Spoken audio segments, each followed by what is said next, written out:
Welcome back, guys. Welcome back. We're here again. Thank you for waiting. For those of you that waited, sorry this break was a little longer than expected, but yeah, hopefully you had a moment to take care of some needed business if you had to. We did too. Now here we are. Looks like things are running as they should be. Marty Supreme's up on screen. Yeah, All I'm right. Josiah. My name is Austin, and we are the Super Cinema Cinema. Brothers.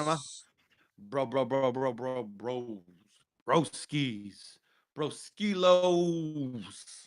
What's good, everybody? How y'all doing? Welcome back to part two of our double feature. In this installment on the docket this evening, we will be reviewing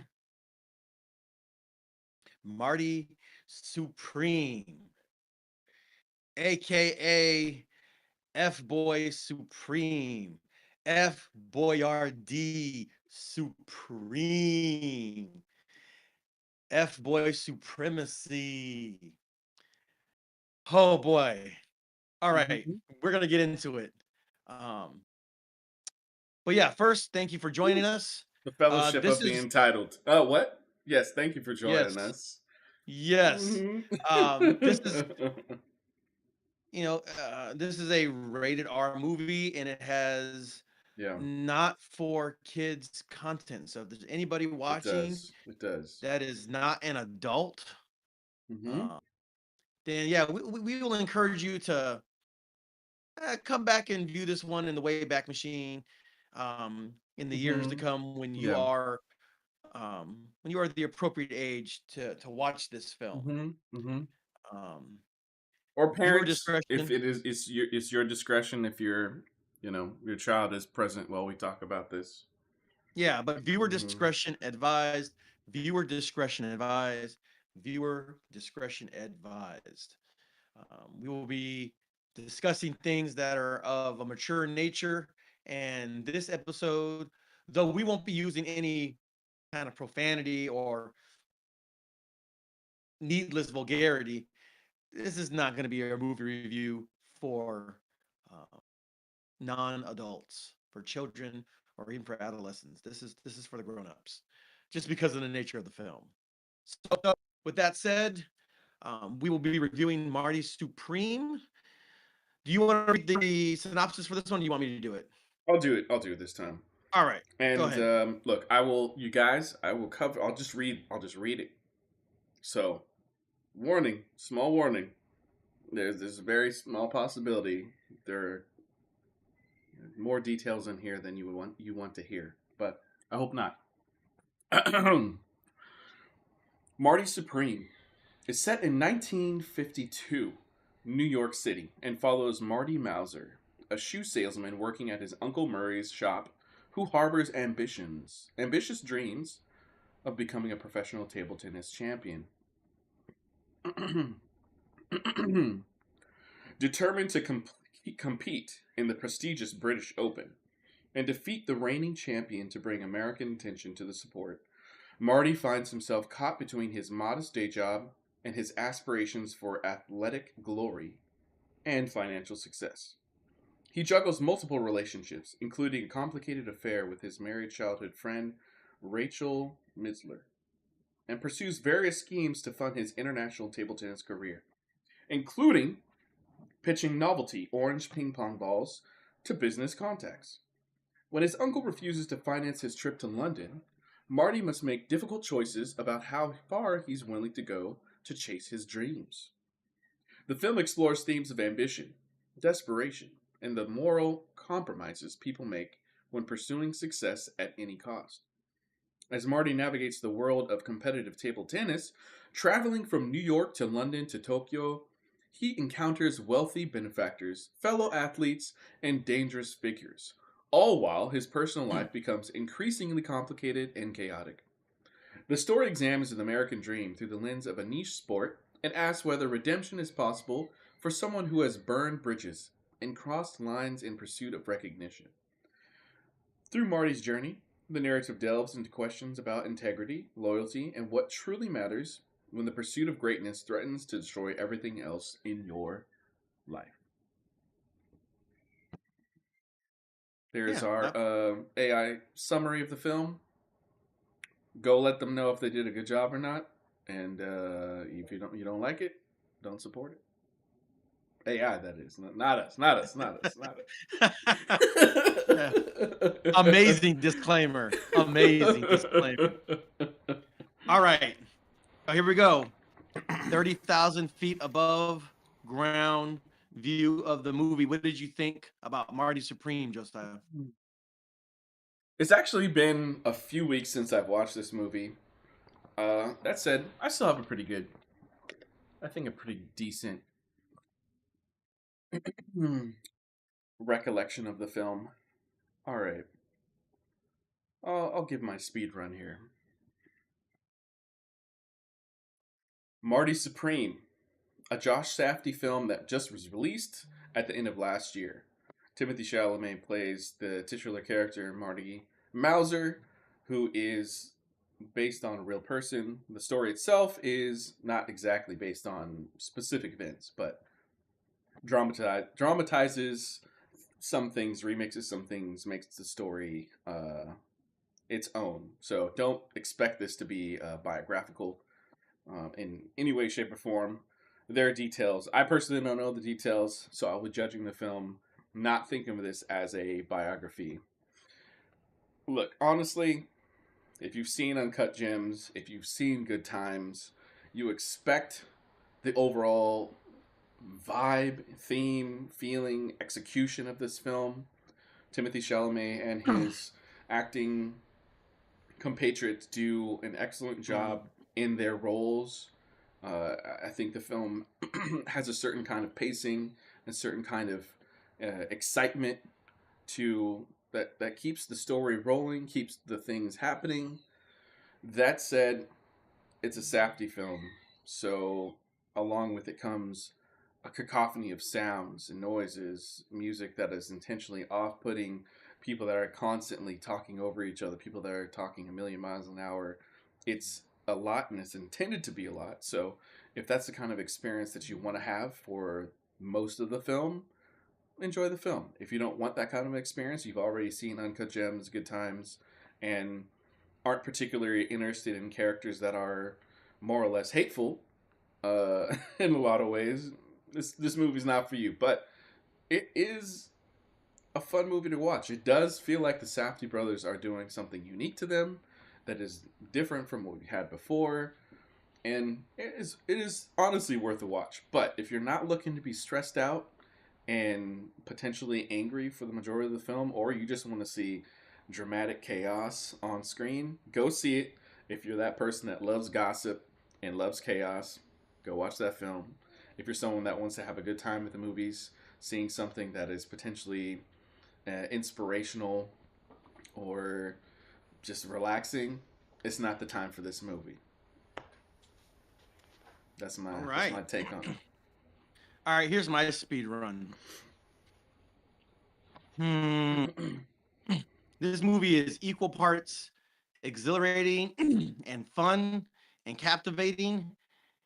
And there were parts of this movie where I, in the movie theater, sitting at the top by myself, literally put my sunglasses. I was like, "Oh no, no, please stop! No, no, no, no, no, no, no, no, no, no, no, Mm-hmm. no, no, Mm-hmm. no, no, no! Oh God, please no!" Yeah, yeah. There's so many like cringe, like secondhand, like, "Oh no, no, don't, no, no, don't, no." Oh, you're not a good person. You're a terrible person. You are a horrible, horrible human being. Don't do that. And he does it. This film is akin to the girl from the mutant from Deadpool 2 who like just slips through everything. She has good luck as her mutant power. Who am I talking about? Domino. What's her name? Domino, yeah. Like this movie is that. Um, Yeah, the fact I didn't even know the Uncut Gems connection, that totally makes sense now. The music, the score, which I actually really, really liked. We'll get into that later, Mhm. but, um, man, this movie, like, you think it's one thing, and then it quickly morphs in because you're dealing with essentially a sociopath. N I don't like throwing out the word narcissism because, like, the word has almost lost completely all meaning. Um, thank you, women of TikTok, for for so overusing a word that it no longer has any meaning, much less clinical meaning. Apparently, as I understand, and this could be incorrect, but like to actually diagnose somebody as a clinical narcissist is actually very, very difficult. Because how do you Mm. know the diagnosis is very, very similar and close to, borderline personality disorder or, Mm. any other number of uh, mental disorders. Mm. We just like calling everybody that we don't like or that disagrees with us a narcissist. Um, and ladies, I got to come after you on this one. You guys beat that word into the ground, calling any guy you don't like or disagrees with you or challenges you on your BS a narcissist. Congratulations, you ruined the word. Um, you did it. It's all your fault. I blame you. Um, so, but this guy's a narcissist. Having said all that, this guy is a narcissist. Absolutely. Um, textbook narcissist, sociopath. Um, Pretty okay, pretty now bad. again, the difference between a psychopath and a sociopath, again, there's like a very, very fine line.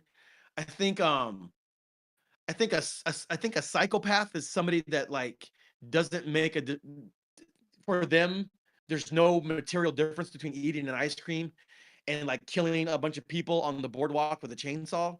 It's just I'll do one or I'll do the other.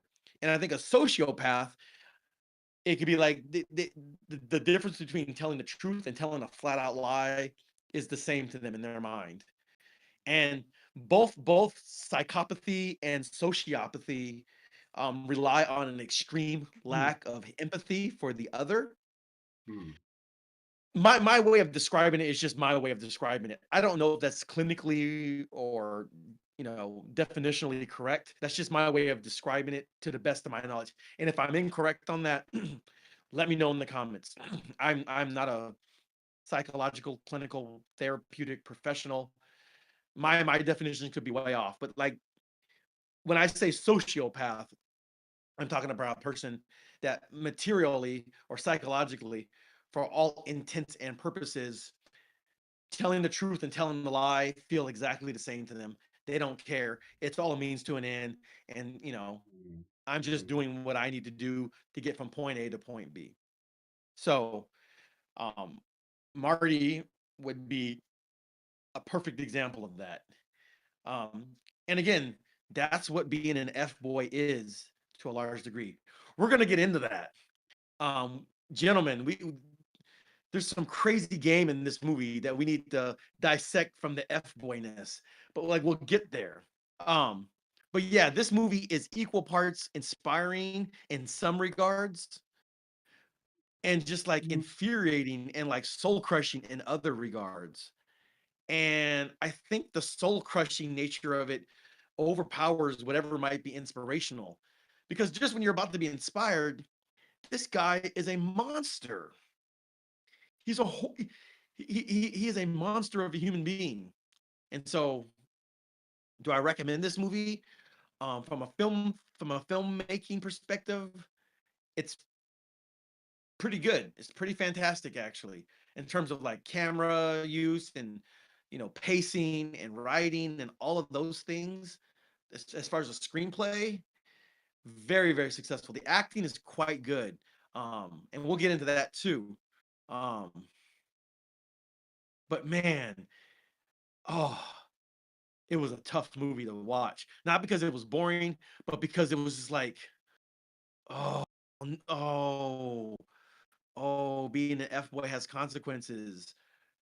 and they will leave a trail of destruction and devastation in their wake, and they don't care as long as they accomplish their objective.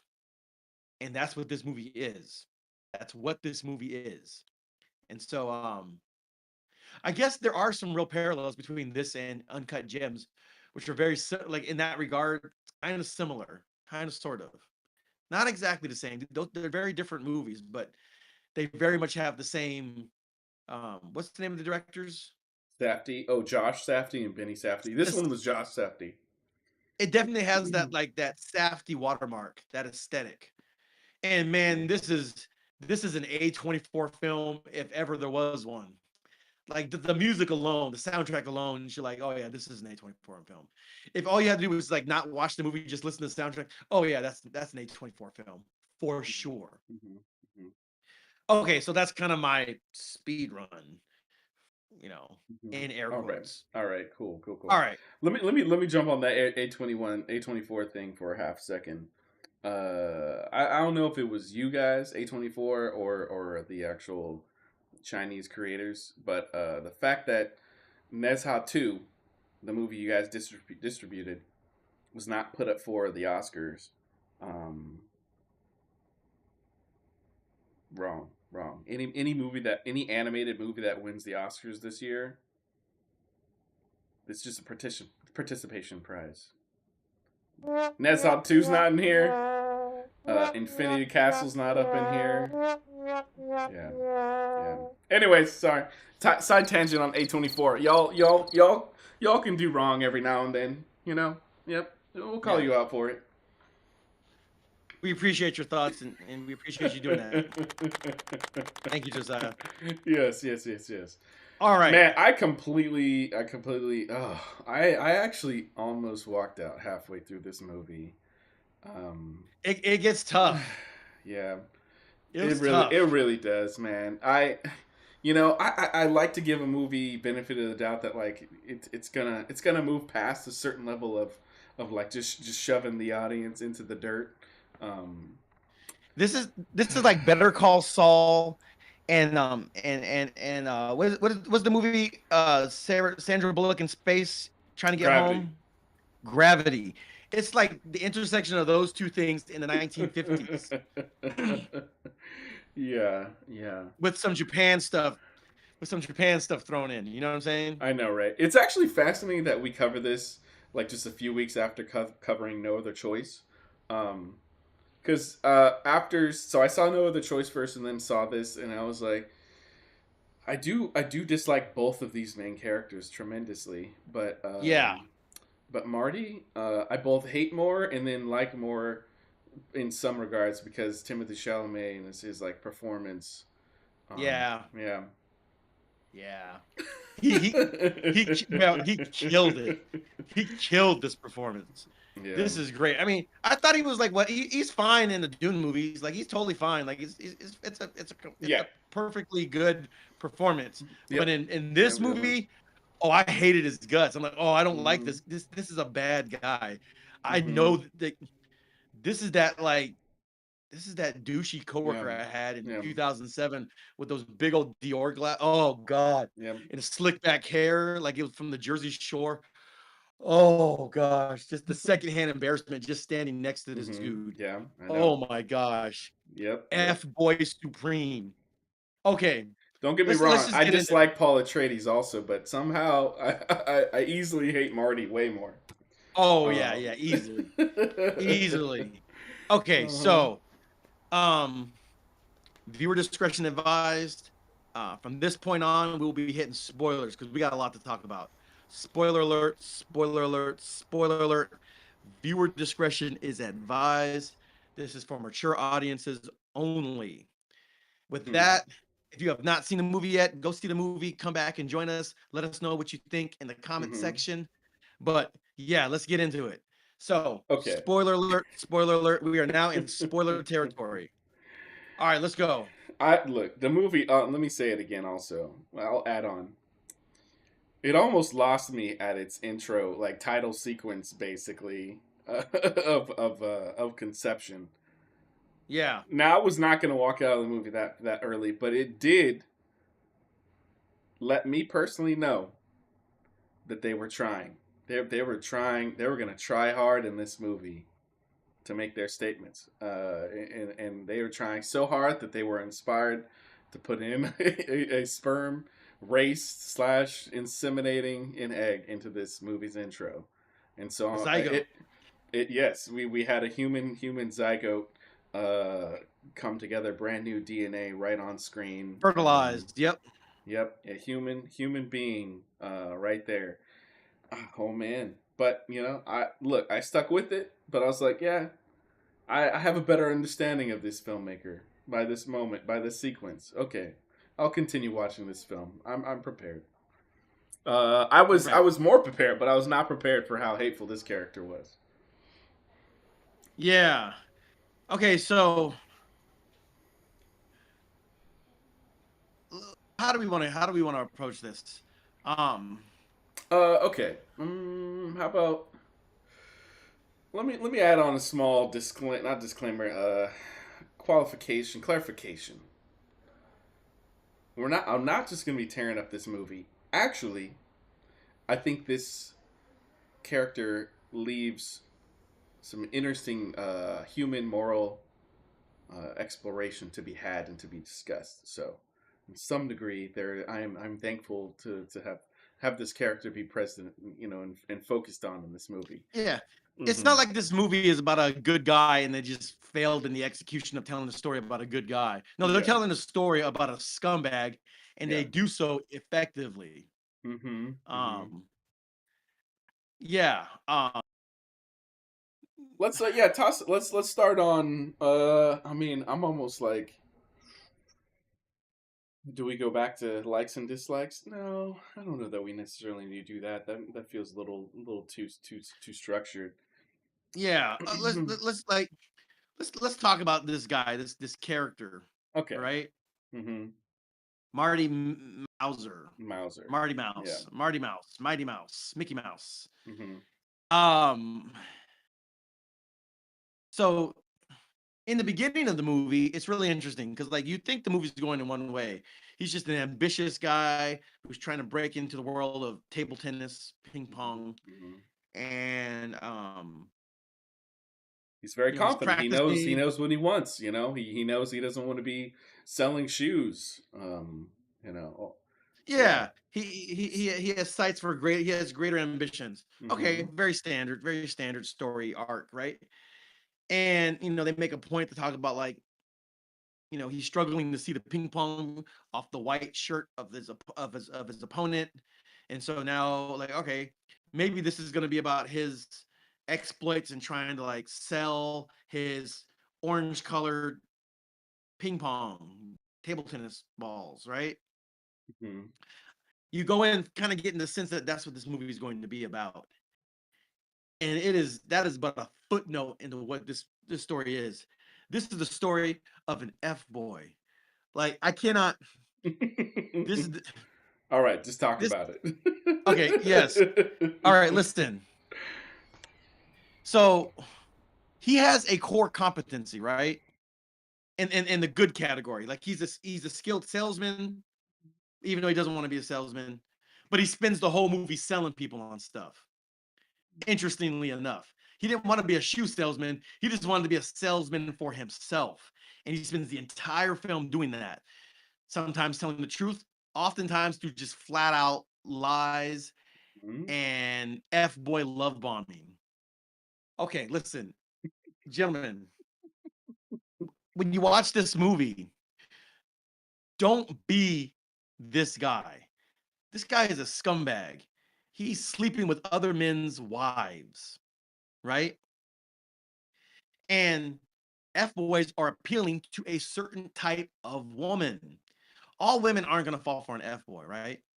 Particularly if you come from a well adjusted household with a healthy masculine father figure who loved you appropriately and loved you well and consistently and was warm and affectionate, in all the right and appropriate ways, then you might see the allure of an F boy, but you're probably not going to go for him because you have so many other good examples You know, a good father would normally put you in the in the company of other good, honorable, upstanding men, right?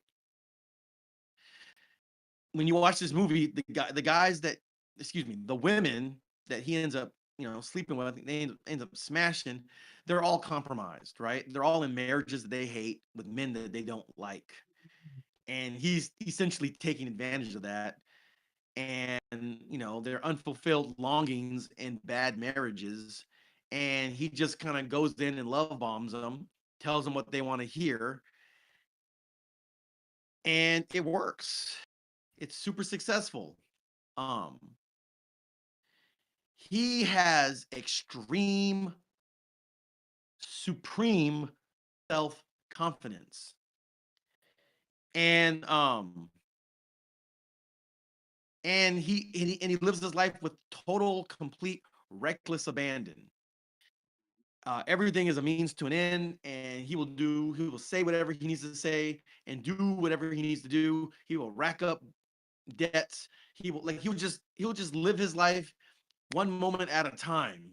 No thought to the future. You know what I mean? Yeah, not at all. All he cares about is, in this movie, is being the top champion of table tennis, ping pong. And everything he does is in service of that. And he's a horrible human being. Don't be like him, but learn, understand what makes him successful, particularly with the women. Yes, he's dealing with compromised women, emotionally compromised women. They are not healthy, they are not in a healthy place, which is why they're easily ensnared and, you know, um, hooked into what he's doing. And what he's doing essentially is just being hyper confident, appearing as hyper competent, but she's hyper confident, and he's willing to say what he wants, and he's not afraid of the confident. He's not a quick, Hmm. excuse me, he's not afraid of the consequences, Hmm. and he's not afraid of failing. If you listen, Yeah, like he calls Gwyneth Paltrow's character, the ex movie star. He finds her number, calls her, finds her hotel suite, and just starts talking to her. She should have hung up immediately, but he just had that gift of gab. And yeah. at the end of the Hmm. day, she was looking for that. It was, yeah. She was looking for a reason to step outside of her marriage, He and also is he gave her a that. younger guy, and in the fact that he has the air of potentially becoming something. He's able to point to his own interview in the newspaper. That yeah. MVC, minimum viable competence. You pair that with reckless love bombing, and there are women that will reward you for that. These are not healthy women. These are not long term women. These are not women you want to marry. These are not women you want to procreate with. You don't want your daughters acting like this. But these women are out there. You throw a rock, if you live in a metropolitan city area, you throw a rock in any direction, you will hit three of them. Like they're everywhere. Unfortunately, we live in a very broken society, and um, the brokenness cuts both ways. There's guys like Marty who are super broken, amoral, moral less, immoral, and don't care. It's all about them. And they'll use women, they use them for sex, use them for money. We saw all of that in this movie, you know, um, use them as a means to an end, like a sociopath, you know. Jordan Peterson would call them narcissistic psychopaths. Okay, so maybe they're psychopaths. He's a clinical psychologist. Maybe they're psychopaths. And I kept thinking about his definitions, like women, young women, but even older women are susceptible to narcissistic psychopaths, aka the F boy, who, because they present as competent because of how confident they are, but they're really not that competent as far as human relationships are concerned. They just know what to say to get you in bed. And that's what you see in this movie. Mhm, mhm. Yeah, Um, they can be exciting to be around. Yeah, Marty is an exciting person to be around. he's He's, he's he's not agreeable. He is not predictable. Um, he's not stable. He's chaotic, and these women are chaotic, and they're looking for someone to add to that chaos to put them on that roller coaster ride. They're looking for the roller coaster ride. Um, the more immature emotionally and the more emotionally unstable and unregulated a woman is, the more she's going to be susceptible to someone that takes her on that journey. All of that, right? Um, Women that are healthy and mature, they still want a little bit, they might want this, but women like the women in this movie, they want it all over the place, right? Um, you know, um, Super mature, healthy, well-adjusted woman, none of them want this, right? They want a little bit like this. These, immature, unhealthy women, they're just all over the place. That's what they want. And if you're like this, then you're boring. Um, Marty was not boring. He was constantly on the move, constantly things going on. Is he lying? Is he running game on me? Is he playing me? Is he doing this? Yeah, I know he's playing me. I know he's a dirtbag. I know he's wrong. That doesn't mean I'm not attracted to him, though. Don't mistake morality with that which creates attraction. Oh, he's a good guy. Yeah. And to women like this, good guys are super freaking boring. And you're not going to attract them. There's some amazing game in this movie. Number one, don't be an F boy. Don't be like him, because you see all the damage he causes and all the people that he hurts and the people that die and the people that get caught in compromising situations. And it never stops him from being a jerk. Never stops him from being a narcissist. He just keeps going. He just keeps going. He leaves a trail of destruction in his Yeah, wake he does. He does. internationally, It's pretty, yeah, right? on a grand scale. So, yeah, man. Let me ask you a couple questions. One, Yes. stepping back out again. Yes. What do you feel like the message, the theming of this movie? Like, why does this movie exist? Why do you think Josh Safdie wanted to tell this story in the way that he told it? How to make the most of freedom and of pleasure. No one and nothing really lasts forever. Everybody wants to rule the. It was so fitting that the movie ended with that. Mm, So fitting. This movie's in the 1950s. The soundtrack is not a respecter of the time period, mm-mm, and that's mm-mm. fine. There's no problem with that. Yeah, it doesn't have to Um, be. that's like the most bleak aspect of this movie. Like, there's no real moral, right? Oh, he had a Mm-hmm. kid, so he's okay now? No, No, no, no, no, no. no.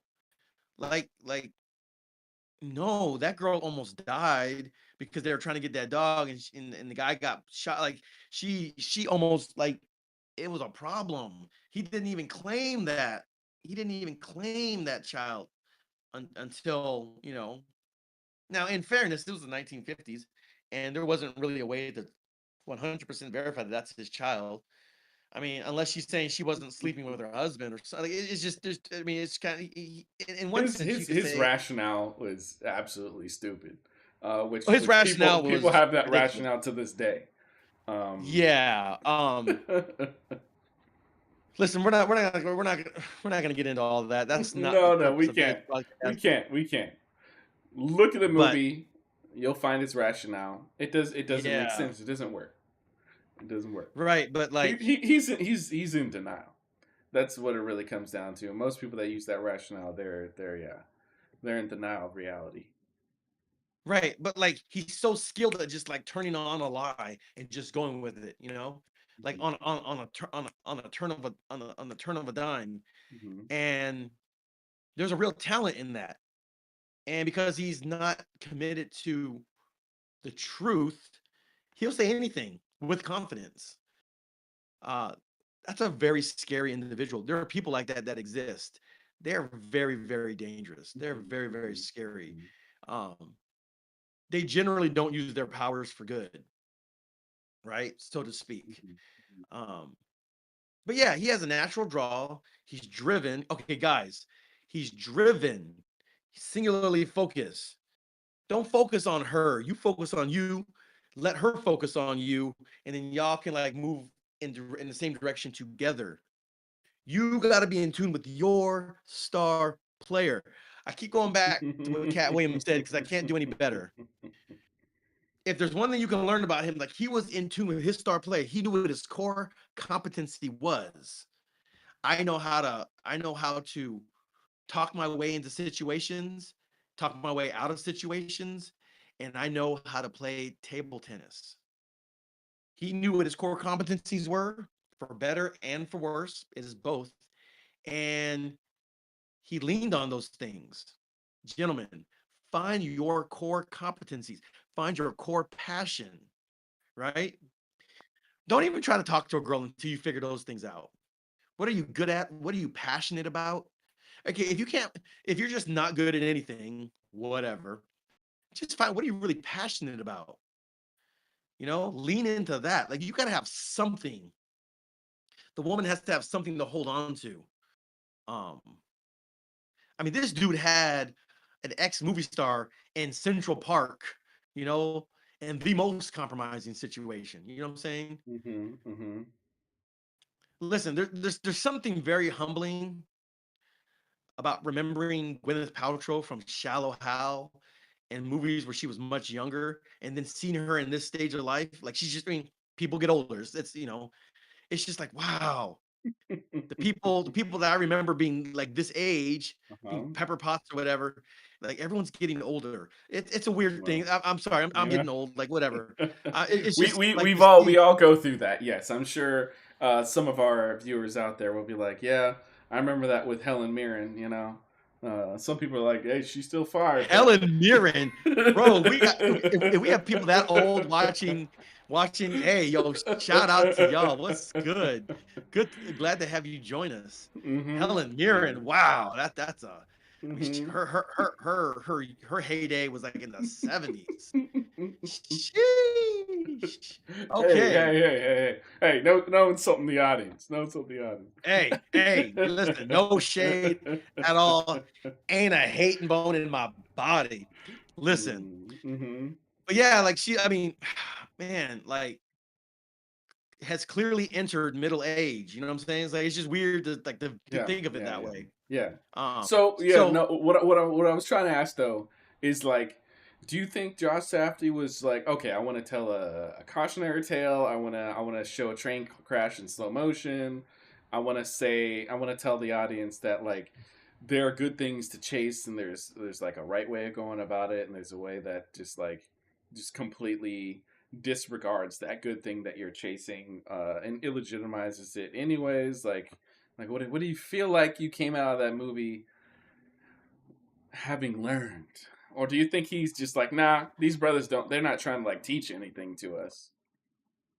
right, I I, I feel like like the intentions are completely amoral. Mm, I think this film is designed to have you questioning whether morally, narratively, uh, philosophically, whether what you're seeing in front of you is signal or noise. Is it signal or is the whole movie trying to figure that out? And the hairier and the more compromising the situations, the higher the stakes keep going up and up and up and up. And again, it's like Better Call Saul. It's like Sons of Anarchy. It's like Domino, all kind of mixed into one. It's like no one person should be able to get out of all of these situations. Fair. This is Yeah. nuts. Yeah. It does stretch imagination, stretch reality. Just yeah, Yeah. Yeah. yeah, what it what is it? It stretches. What is it? Whatever. Suspension of disbelief or whatever. It's just Suspension of like, disbelief. Yeah. yeah, it's No, just like, 100% true. Yeah. No, it's an artificial story, and to some degree, like once you start add too many things, you could lose audience members. It could just it fade into ridiculousness, and I mean, become a lesser product. But for me, it's not even that. For me, that's not even the main thing. It's just like the Marty train just doesn't stop.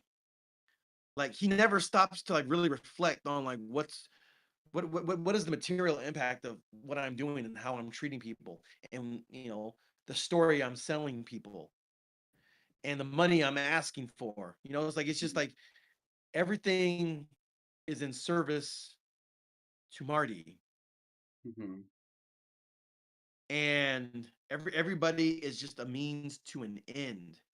I don't care about anybody or anything except me and me becoming the best in the world and reaching the top of the table tennis world. And if I can't do that, I will if I can't do that legitimately, I'll do it illegitimately and and compromise the entire sport in the process, right? He mhm, goes to Japan and he's hoping that he can schmooze and weasel his way in back into the tournament, even though he has this outstanding debt that he hasn't paid off and all this stuff. And the mhm. guy that he needs to help him to get in the good graces of that guy is just is this Indian gentleman, and he's like he doesn't like him because He you know disrespected him. Yeah, he back disrespected at him, and the British Open. Yeah. yeah, he was just a pushy, rude, condescending American, and he put a bad taste in his mouth, and he remembered him because it wasn't that long ago, and yeah, so he was on the outs. Now that ended up biting that guy, that ended up because like it compromises the entire world championship, right? Everybody saw him beat the main guy, the champion, the Endo. defending, Yeah. yeah, Indo. Everybody, it now it's public record that he beat this guy unofficially, but like it might as well be officially, right? Oh Because yes, Marty's not going yes. to be there, and it tarnishes the whole tournament. Not to mention, it destroys this guy's marketing campaign for his pins. Completely, not just undermines, just completely destroys his whole marketing campaign. Oh, And he was smashing he his. was fine. He was fine with that happening. Yeah. Oh Um. yeah, Marty was fine with that happening, not the Yeah. guy. Never mind the Yeah. fact that on the low, he's like smashing this dude's wife behind his back. Like it's wild how he's like screwing this guy Mr. over. Wonderful from Shark Tank, which was a little distracting for me at first, but I could That's get where I used to it. recognized him. Yeah, yeah, yeah. Yeah.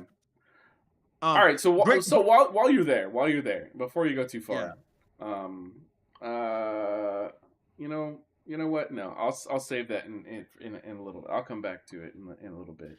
yeah. So like, Maybe give your yeah. So you were basically saying you felt like the director made this film. Why again? I think he just wanted to tell a crazy story, Hmm. and what weaves the story together is just how Marty is able to like work his way from one situation to another.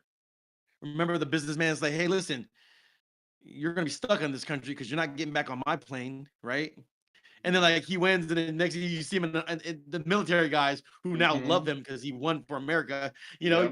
He Yeah. gets on the plane. It's like It's nothing, with all the troops. Yeah. nothing sticks to Uh-huh. this guy. You know what I'm saying? Uh-huh. It's Um, crazy. It's crazy.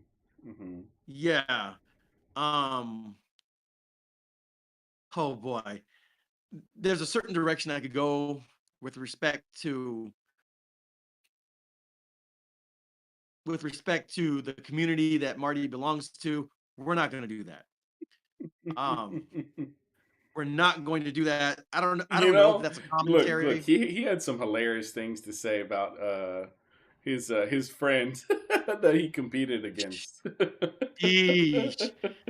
Listen, just Oh for the man. purposes of monetization, and I'm just not trying to go there tonight. Um, I mean, the movie kind of goes there. At least with Tyler, with one scene with Tyler, the creator, who plays a fantastic role, by the way. His performance was great in this movie. His friend, his African American friend, Mhm. who's a cabbie, his cab driver, and he kind of called, you know, when oh god, I don't even want to say it. When funds are involved, he makes a statement about him, kind of sarcastically. But they're friends, so like you could say super harsh things.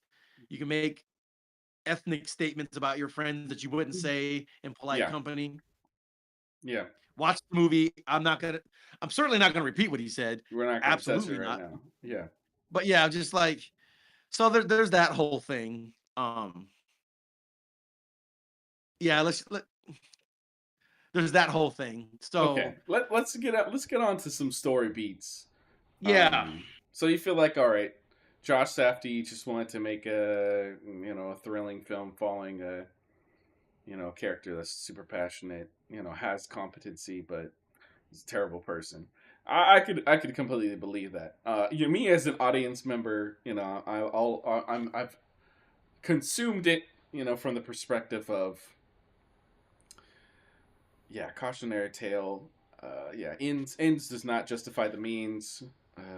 Just because you have the ability to perform at something really well does not give you the right to treat everybody as things to step on. By the end of the day, if he did become successful, like, great, he's the king of the closest dirt hill. Like, when it really comes down to yeah. it. See, I would say like I say I if there was a real reckoning at the end of the movie for his actions, maybe I would call it a cautionary tale, but there really isn't. At the end of the movie, and here's a beautiful baby boy or whatever, you know. And he's crying, he's so happy. It's like he didn't learn anything. I can't even call it a cautionary. This is no more cautionary tale than like American Psycho is a cautionary tale. Mhm. American Psycho is like it's a dark, it's essentially like a dark comedy. Kind of it's a dark comedy in a manner. Okay. Okay. Christian Bale plays this business guy. He's like a Yeah. psychopath. He's a serial killer. Yeah. And Yeah. I at still the gotta watch it myself. okay, okay, so I Hmm. won't spoil it. I mean, it's kind of a cult classic in its own right, Yeah. right? Hmm. Um, but without going into that movie, this movie is no more a cautionary tale than that movie is. Okay. Okay. Because that movie has parts like especially towards the end where things just go way off the rails. It's like, yo, Hmm. and there's no Hmm. consequences. Yeah. Um, Hmm. yeah, I think maybe the lesson is like there are people in the world who, through sheer force of will and through perseverance and through striving and through struggling and through never giving up and doing whatever you had to do, you can accomplish greatness. Even if Rome burns behind you. You know what I'm saying? Hmm. Hmm. Um and yeah, that's what it is, you know? Hmm. When he Yeah. wants to claim his There must be 1,000, like, just athletics alone. There must be like a million Marty Supremes, like, every year. Whether it's people that are pursuing soccer, football, baseball, like, whatever it is, not even in sports, but yeah, there have to be, like, this mindset that he has of the entitlement. Like, there is the reality of him being really good at what he does, potentially the best in the world, but like the level of entitlement that he has, is insane, the way that he winds up treating people within it. Now, the fascinating thing for me is I immediately thought of, like, Michael Jordan, um, because it's like you can see. I just imagine that there's so many things in common, especially learning some of, the behind the scenes with Michael Jordan. It's like if Marty was not pursuing ping pong, if he was pursuing basketball, and there was actually money behind it and all that stuff, shoot, maybe things would have worked out beautifully for him financially and all that stuff. That said, like he definitely did have, like you're saying, a level of not being able to control himself and just do whatever he wanted at any given time.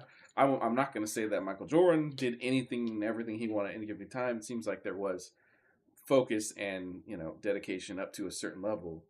Um, yeah, Marty. It is fascinating though. Yeah, just to think that, yeah, like because it's a sport that is basically worth nothing in this movie. Like he doesn't get the things that he wanted, but given another sport, maybe he would have gotten exactly what he wanted. He could have got away with being a terrible human being. Um, Yeah. It's like in the 50s, I don't know.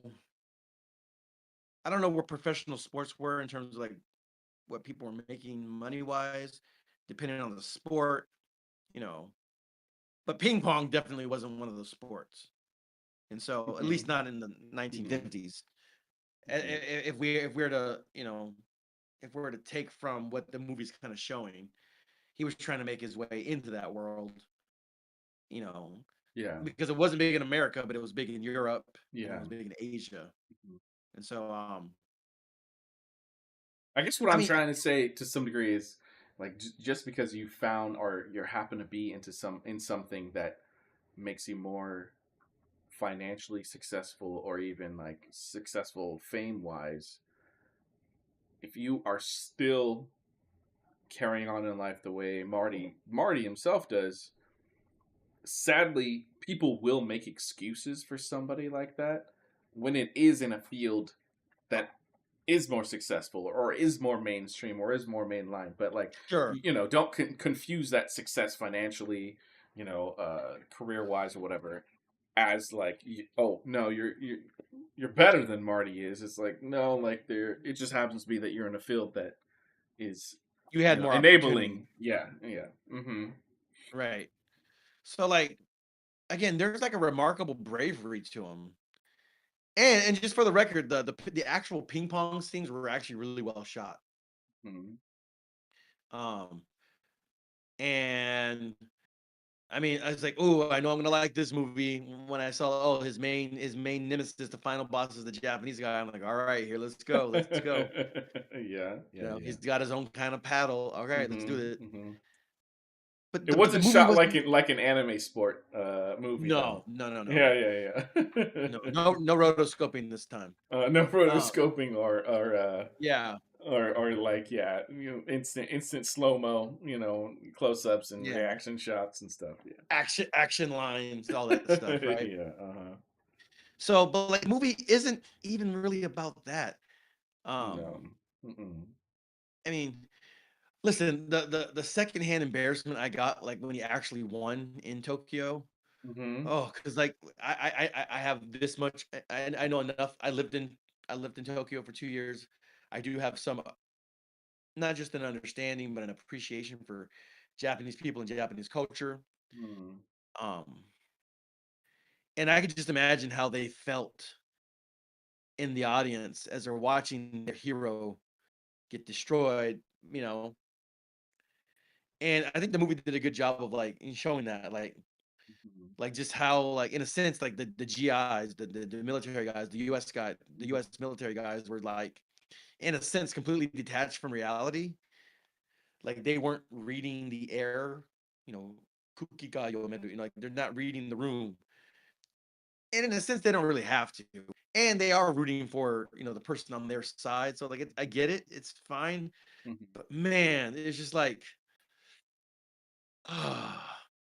Okay, so yeah, on the business side, he screwed that guy over completely, right? But like culturally, like he devastated that guy. Again, but I mean, but if he had done it in through the proper channels, it still would have been devastating. Um, but it's more so the fact that, like, And I think the film captures this, like in the one scene where it shows him and it shows the background of both like the Japanese people that are just kind of sullen and devastated and quiet, and the loud, brash American, military guys. And it's just like it's really just all about Marty. It's all about him. That's all he cares about. And even if he gets stuck in Japan, he'll just kind of figure out some way to kind of get through. I almost would have been interested if he actually did get stuck there, and like he would have had to figure out how to maneuver and move and shake in Japan. That would be an interesting movie. Mm-hmm. But of course, he just kind of slipped through consequences. He wasn't actually stuck there. The military guys gave him a ride. He Mm-hmm. made it. He's fine. Mm-hmm. Um, and again, in a weird way, the movie Even him like getting the actual match with Endo would like I think in a real scenario like it wouldn't even been possible in any way, shape, or form. maybe, possibly. Um, I mean, if you're forceful enough, possibly. I don't know. It was going to happen one way or the other in the movie. So like, if it happened that way, that's fine. Yeah, But it's the script writing needed it to happen. Yeah. yeah, it's like so. It's funny because like it's like these weird like comeuppances, right?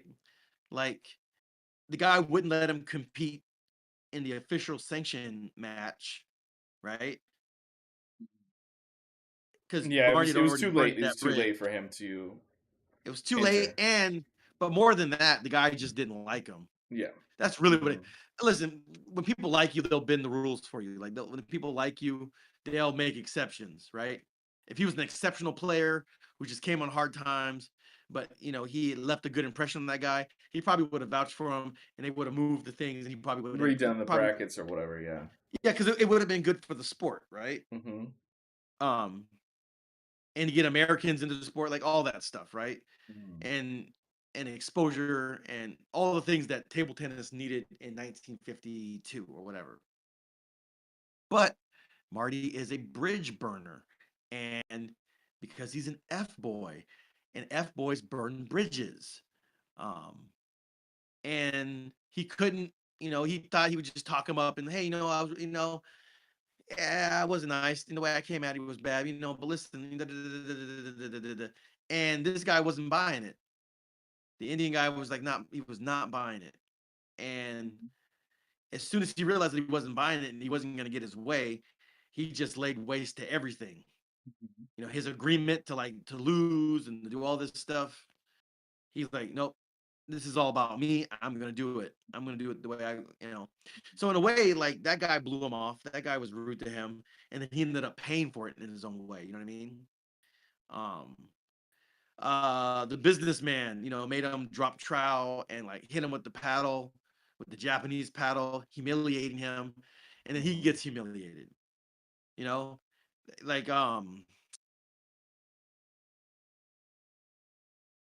the guy kidnaps his girlfriend, the pregnant girl, but then he ends up getting shot and he ends up dying. You know, like even the guy that owned the house who was very unfriendly to strangers, like he ends up getting shot. He shoots at them or threatens them, even though they're trespassing. You know, it's like everybody who crosses him or kind of wrongs him in some way, like they all meet like horrible demise in their own way, whether it's business or whether it's like their actual life. Um, Yeah. So before we go too far away from that ending, let me cover two thoughts I have about it. One, I imagine the authors may have explored this stuff already, so I don't want to act like they didn't think about it. But I'm not fully satisfied with the way the movie ends.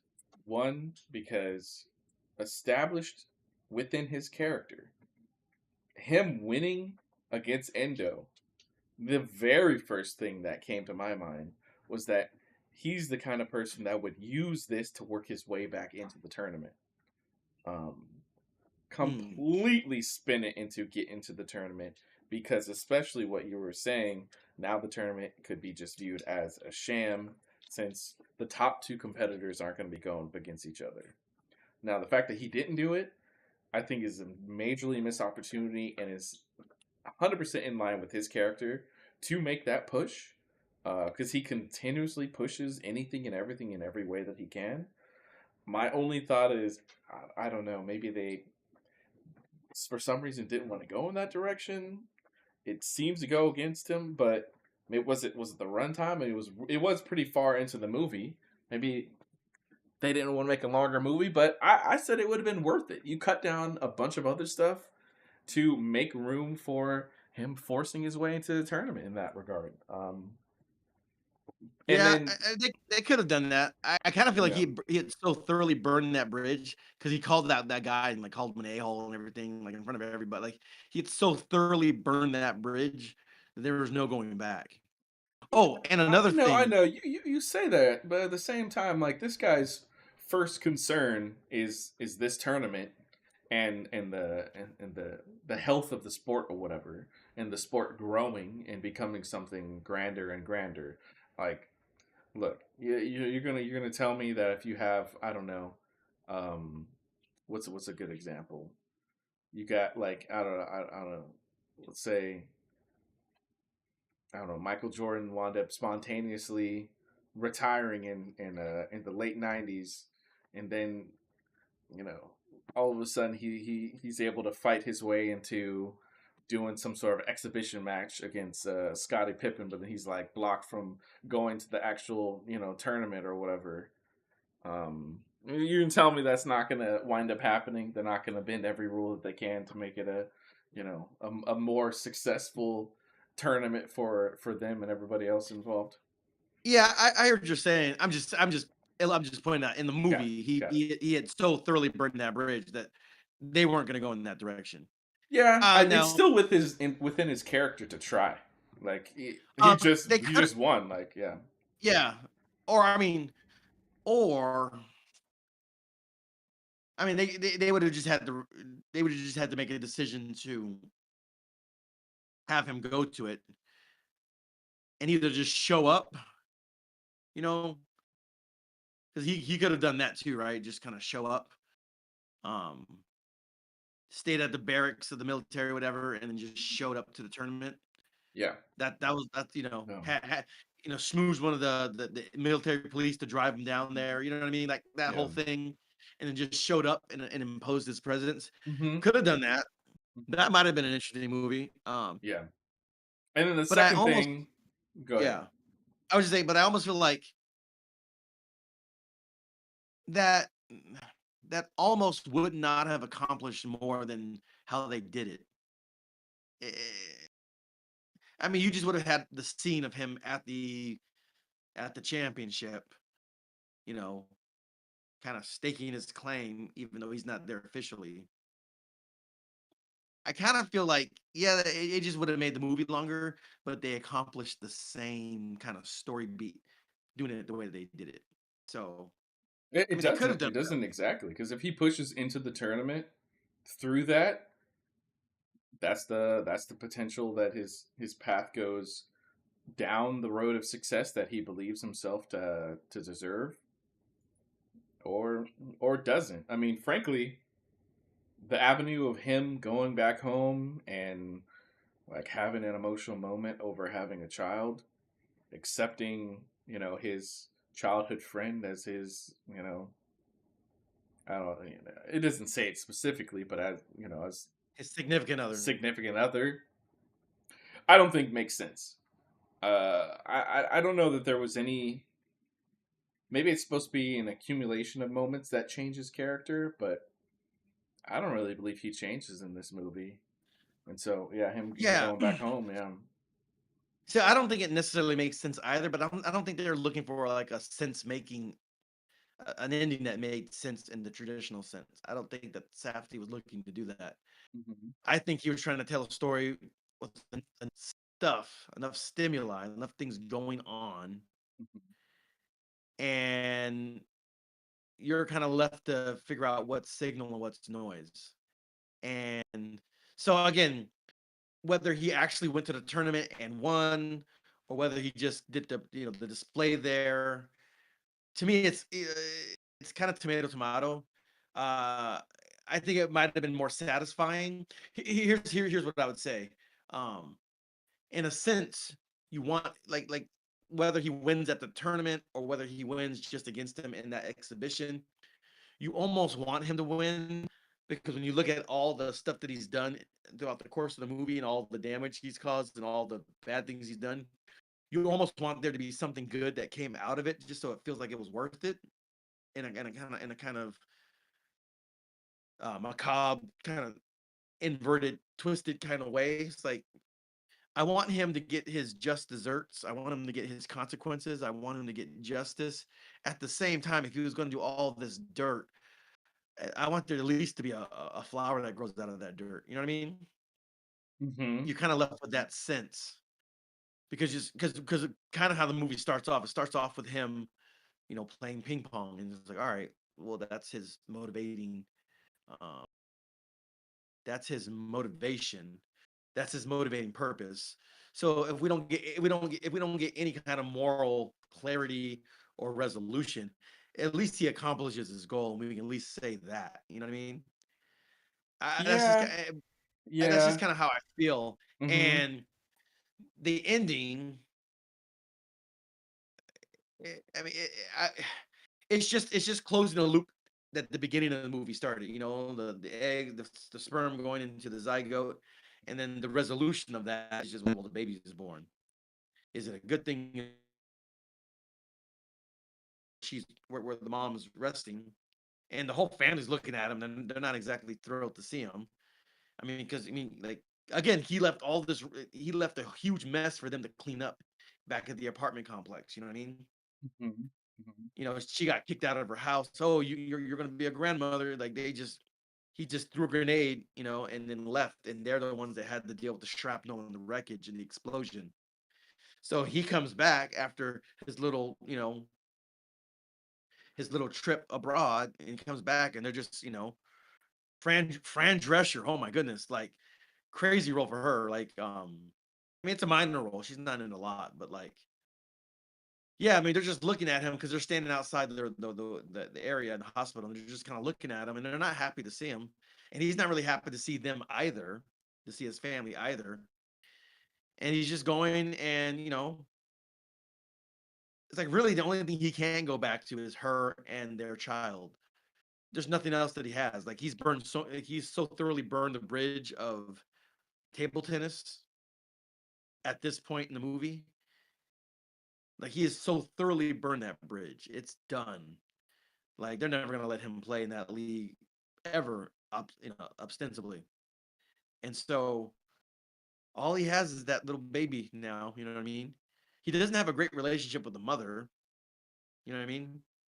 She was lying to him. She was running game on him.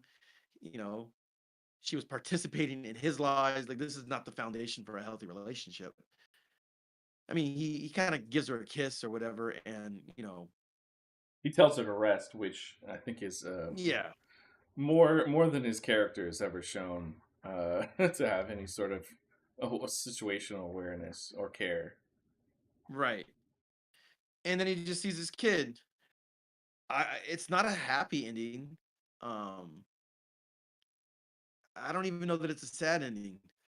I think you're being bombarded with stimuli, and as the viewer, he is tasking you with separating and distinguishing signal from noise. And what you term as one or the other is, it's just one of those movies. Was it perfect? Gem perfect cut, Uncut cut, gems. uncut gems. Hmm. I feel like it's kind of similar, like it's kind of an amoral story. He's trying to win on a basketball game. He finds this rare jewel. I don't remember all the beats of the story, um, but you know, and then and that he ends up dying. He gets shot. Right? Is that what happens? I actually forget how it ended right now. Yeah, like it Yeah. just like Adam Sandler's character wasn't particularly a good aspirational character. You know, um, this is kind of like the kind of storytelling that although very well executed in this film. Uh, Again, he's not even an anti-hero. Like Marty is not even an anti-hero. He's not someone that's like amoral, but like ends up doing more good than harm, even though he's indifferent to good and evil. He's all about his, internal motivation. He's not even that kind of character. He's just an F boy. And so I think this movie, again, it's like Gravity. It's like Better Call Saul. Uh, It's just like, oh my goodness, like how much can you survive? How much can you persevere through? How much can you like slip out Mhm. of? Mhm. Because that's just Yeah. all the movie is, just Mhm. slipping out of like really sticky, hairy, compromising situations, and just somehow just like nothing sticks to him. Um, Yeah. Yeah, I wanted him to fail basically the entire time. He got more than he deserved beating Endo yeah, and you want him having to a little on his fail and family. then redeem himself. You want Mhm. him to have a redemption arc. There was no redemption in this movie. So there is a kind of like a certain type of bleakness to this movie, especially as it ends, because like he's just, you can't. I mean, I don't. Maybe some people watched it and were happy for him that he's like crying and was happy at the birth of his child. I don't know. I was almost hopeful that this might be the moment where he turns things around, but not expecting it. Yeah. So like, this kind of movie, these kind of like bleak, amoral films. I'm kind of hoping that they're on their way out as a genre, as a type of story, Mhm. because I just kind of feel like it's been overdone. But this movie in particular, I mean, it's as far as filmmaking is concerned, it's very, very well done. The acting is really good. Gwyneth Paltrow does a fantastic job. Timothy Chalamet does a fantastic job. Tyler, the creator, does a great job. He does a fantastic job. Pretty much everybody in the roles that they play. Fran Drescher does a good job. The little bit that you see of her. Um, the Shark Tank guy does a good job. Odessa Adizon or something like that. His childhood friend. Yeah, she Yeah, does a good job. Um, everybody does a good man, job as far as the acting performances.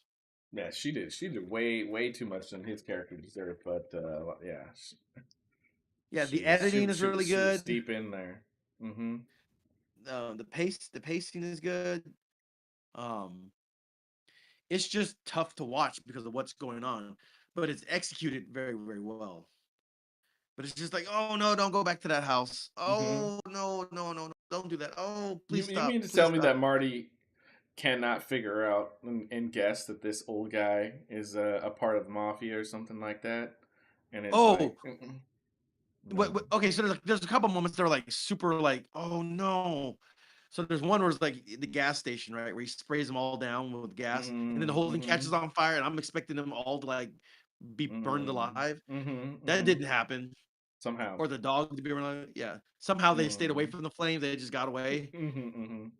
So he wasn't like a mass murderer. You know what I mean? Mm-hmm. Yeah, I know, right? And then the other one was where he because he thought, okay, so turns out she put on makeup to fake a black eye, but he thought Mm-hmm. it was real. So he goes and Mm-hmm. like takes one of his table tennis, his ping pong trophies, and clubs the guy over the head. And I'm thinking, oh no, because there's a part where she walks back into the house. I'm like, oh no, she's gonna walk I into a thought she was corpse. gonna die. Oh, you thought he was dead? I thought that was Yeah. possible, but I also thought he was gonna murder her. No, no, no, no. I thought she was gonna Mm-hmm. walk in and see a dead body. I was like, oh no, Mm-hmm. Mm-hmm. this is getting way too dark, Like, but it Yeah. it didn't, it didn't. And then there's like the cringe moment where like his friend, his business partner, and they kind of did have a legitimate business, but like he got so wrapped up in getting to the world championship, and I feel like that derailed everything. Everything that might have been good, like the ping pongs might have been a real good thing, probably would have sold. Like there was real potential, like if you become a manager and like, really became good at selling shoes. If you just, if you just kept touring with the Globetrotters. I mean, this guy is such a selfish guy. Like he chipped off a piece of the pyramid, to give the gift to his mom. Like he just, yeah. Look, and So like, she was thankful for it also, yeah. which shows there's some enablement happening there at home. Oh yeah, yeah. The mom's totally Mm-hmm. dysfunctional. She's faking Mm-hmm. illnesses and stuff like that. Mm-hmm. And so, like, he probably learned to just lie convincingly from his lying mother. Um, and apparently the father's not in the picture. So, um, telltale sign of an F boy. There's no father in the house. You know what I mean? Like, Mm-hmm.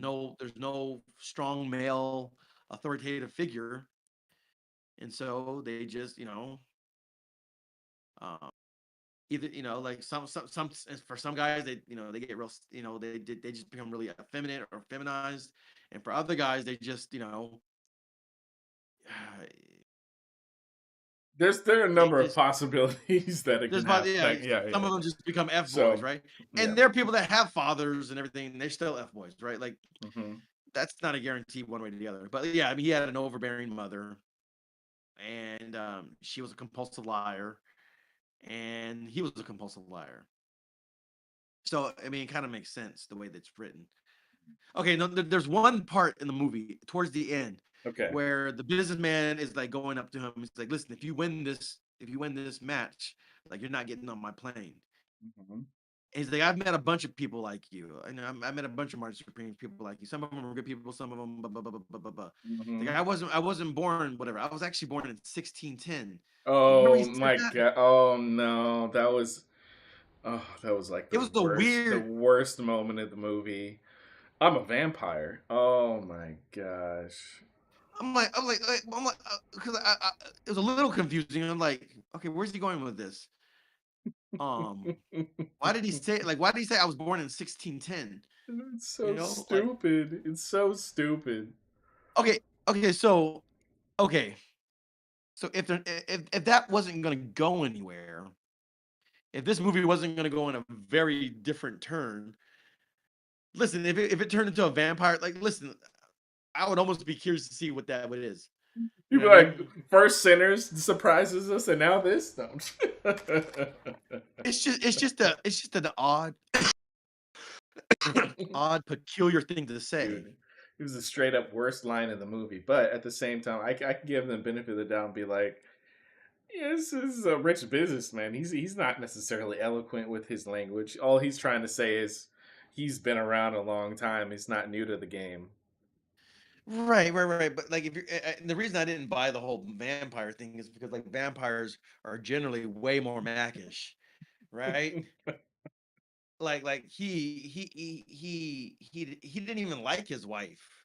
I mean, he loved her, but he didn't like her, and he was doing all this stuff for her. But then he was like trying to get other people to like deal with her, the manager to handle her, because he didn't want to be bothered because he was busy doing business stuff. Um, Maybe it's so a sign. Maybe it's an element of the time period where divorce wasn't as prominent or something like that. But yeah, you would yeah, because imagine, yeah, that kind of guy would have tossed her aside a long time ago and like married some 20-some-year-old. no, well, apparently, like, she was a 20 something, or she was like at her peak as a movie star, No, and at her peak, but now, like he would have gotten rid of her in the in the last few years as she's oh, maybe, past but her yeah, like, prime by a lot. she gave him a son, and like that's why they got married, because like she got pregnant, and he kind of pressured her into marrying him, and so it was never like a love marriage kind of thing. She was always just there because she had no other choice, or the other, that was the best choice she had. And and then Marty alludes to the same thing with his childhood friend. She's like, I never told you to marry him. Like, I didn't tell you to do that, right? So yeah, I mean, she's accountable and responsible for the decisions she made, but like, he was like smashing her in the back of the shoe store. You know what I mean? Like, Hmm. um, yeah, it's just all kinds of brokenness, extreme brokenness. And so, yeah, do I recommend this movie? As a film, Hmm. it's very good. Yeah. As a story, man, it's brutal. It's brutal to watch. Mhm. Um, man, This movie almost yeah. makes me think a little more positively about one battle after another. But yeah, they both fall into a similar camp. Ultimately, I think there's a lot oh, more that one ends redemption. more positive, a lot more positive. I think the characters are just better people, and there's a lot more Mm-hmm. redemption. Mm-hmm. Mm-hmm. Um, Going back to that movie, I didn't mention this when we talked about it, but it's like, there's a part where he goes down like into this secret compartment, and there's a whole bunch of rooms and stuff. If you ever see that, just know that people are being sacrificed. Like there's all kinds of like creepy, occult, evil, satanic stuff going on. There's all kinds of weird, Mm-hmm. you know, ORGIES and all kinds of other unspeakable things. Like there's no other reason to have that many rooms in an underground, unless you're doing the most sick, twisted, depraved, evil, Mm-hmm. satanic stuff imaginable. Yeah. The movie, the movie didn't really touch on any of that. Um, and that's fine. It was touching on other things. It was talking. That wasn't the focus of the movie, but I thought it was like, ooh, I'm glad that they kind of added that without adding it. You Mm-hmm. know, uh, Makes the world a little more believable. Hail Saint Nick, all that stuff. Like it sounds silly, but Mm-hmm. like no, no, no, no. Like I've been there's some certain my friends that are like, some of my friends that are totally down with the conspiracy stuff. Like, no, no, you need to watch this movie.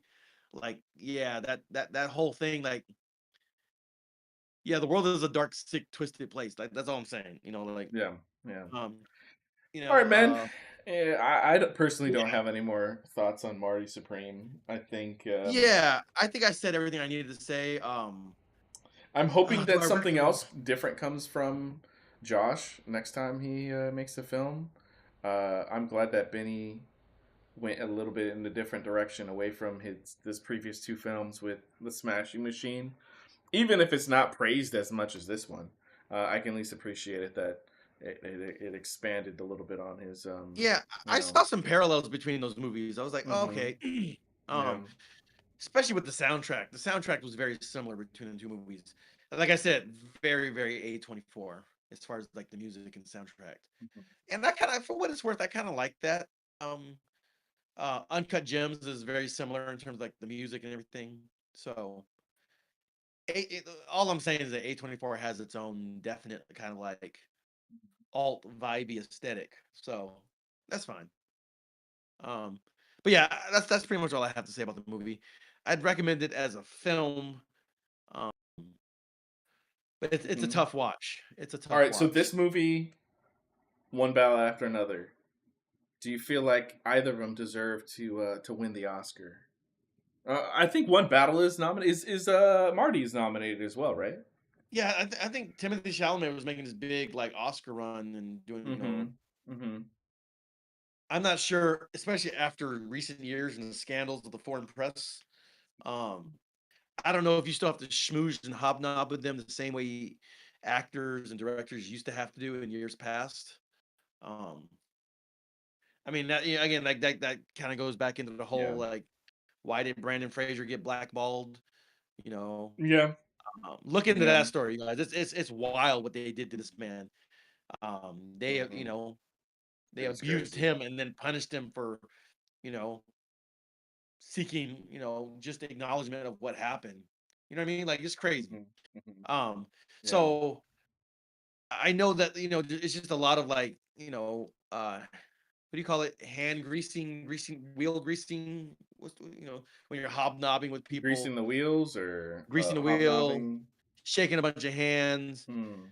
You got to take a bunch of people. You got to take a bunch of people from the academy out to dinner.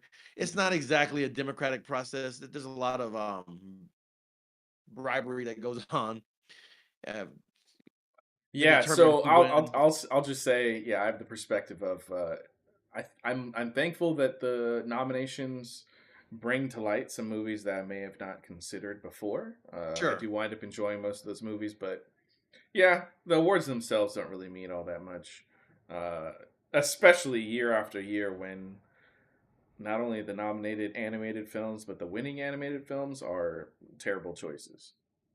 Yeah. So But like the awards mhm, are mostly beneficial to the actors and the directors themselves because it dramatically increases their asking price for future projects. It's just like if you're just Grammy nominated, than like your ticket prices and what you're at, what you can ask for or require or demand from Yeah. venues Yeah. just skyrockets, goes way up. Mhm. Mhm. And if you win a Grammy, if you're a Grammy award winning, blah blah blah, then like yeah, your price goes way up. So it's mostly a benefit to the people in the industry that are involved, the artists and the producers and the directors. Yeah. And so eh, it's probably always been that way. Um, I feel like the prestige of like the Golden Globes and like the Oscars has the star has kind of fallen in recent years. Mhm. But yeah, I mean, it's still an interesting barometer. I don't know how good of a barometer it is, as opposed to something like, the ratings on IMDb or the ratings on Rotten Tomatoes. Is it any more or less arbitrary than those rating metrics? I mean, those ones don't come with a shiny, Oscar statue, but Yeah. I don't know. Make it of it what you will. But Yeah. I think the movie is worthy of some serious consideration and nominations for sure. Whether it should win it, I don't know, but like it's definitely a solid movie. Sometimes solid movies are difficult to watch. Um, you're not again if you're looking for a movie where you can root for the main character, this isn't that movie. Um, Especially if you're Christian or Christian adjacent, I'll just say, yeah, this is gonna be a real tough pill to swallow, and it might impede your ability to watch the movie. So, um, there's very little in the way of like gratuitous nudity or anything like that. Thankfully, yes, that's very Thankfully, true. there's definitely like, they're smashing in the shower, oh they're smashing in the back room, but in terms of what you actually see is very little. Uh, And they don't not actually really. stick around those scenes that long. Yeah, I mean, there's a shower scene, but that was more to show him like taking the necklace off and letting it Mhm. drop into the Yeah. drain so you can go back and try Mhm. to pawn it, which is a crazy scene. And then she ends up giving him a real necklace, but because he's such a horn dog and an F boy, he was just down. Like listen, guys, listen. Okay, let me just end on this, gentlemen. If a girl likes you, what? I need to be careful what I say. Like, let me begin by saying, don't be like Marty. Don't do what Marty did. Don't conduct yourself that way. But just know that if a girl likes you, if she's really digging you like that, bro, you need to be careful with this. Like, don't take advantage of this. Don't be an F boy, right? Just know that if a girl is really rocking with you and she really, really likes you like that, um, and you get to that point, um, yeah, like the guardrails go away. Like there's no, I've you may have heard it said, girls make rules for the guys they don't like, and they break rules for the guys they do like. That's all this movie is. That's literally like that's one way of describing what this movie is. He was able to finagle his way in, and because they liked him, no matter what he said all kinds like he said all kinds of just brazen things. He wasn't afraid to say what was on his mind. Like attraction in a man's mind and attraction in a woman's mind are two totally completely different things. And if you're trying to logic your way into attracting a woman, you're operating on a faulty premise. You know, you can be super offensive, but like if that offensiveness puts them on that roller coaster ride and gives them that feeling and that I'm not so sure about him. What did he mean by that? Why did he say something like that? Oh my goodness. But he's not afraid to offend me. He has options. Bro, you're golden. Again, don't do that. Don't don't go for women that are going to go for all that because long term it's going to be a nightmare. Um, but man, if a girl is rocking with you, bro, she is rocking with you. Everything in her biology and psychology is geared towards you. And you see that in this movie. I mean, for goodness sakes, he had old girl in Central Park. You know, like All about to right, get all it. right, man. Where are we ending with this? Sorry, listen. Now again, we're going back into. Sorry, forgive me. What I'm saying is, guys, just understand. Like, if a girl likes you, you ain't got to do all. You ain't got to like jump through all these hoops. You ain't got to do all this stuff. Find the women that like you, and just stay focused on that. That's the thing you can learn from this movie. Don't be like Marty, but learn from his strengths and apply that in a moral, ethical way in your own life. This is a really good movie of illustrating uh, why it is important to do it the right way. Because you see a man doing it the wrong way for the whole movie, and it's just destruction. But it's very, very well. It's a well crafted film, and it shows these things very, very clearly, so you can understand it clearly. It's a very well made movie. I recommend it as just, even though the film is itself is not a cautionary tale, as a moral, ethical human being, you can look at it as a cautionary tale of the type of person you don't want to become. And the movie is very effective in demonstrating why that is the case. So I'll land my plane on that. Um, yeah, go check it out. You know, and it probably deserves to win some Oscars. I don't know which ones, but even some technical ones. You know, like I think it deserves to win some Oscars. So we'll see what happens in March. And scene. Awesome. All right. Well, that has Hmm. been our review of Marty Supreme. Thank you for joining us. Please like, subscribe, and hit that notification bell so that you can be notified for all of our latest live stream movie reviews. I have been Austin, I've been Josiah. and we are the Super Cinema Bros. Thank you so much for joining us. We're going to get out of here. It is late. It is late now. Um, Yeah. I'm not sure what we're doing next week, what we're covering, but Next week we'll be talking about Scarlet, I believe. That'll be oh, part our two. part two. Austin will be able to see it this weekend, and so we'll talk about it at a greater length. Yes, we will talk Hmm. about it. We will chop it up. Until then, God bless you. May the Lord bless and keep you. May his light shine upon you. Have a wonderful week, and we will catch you in the next one. Until then, we are signing off. God bless. Peace. God bless you guys. Peace.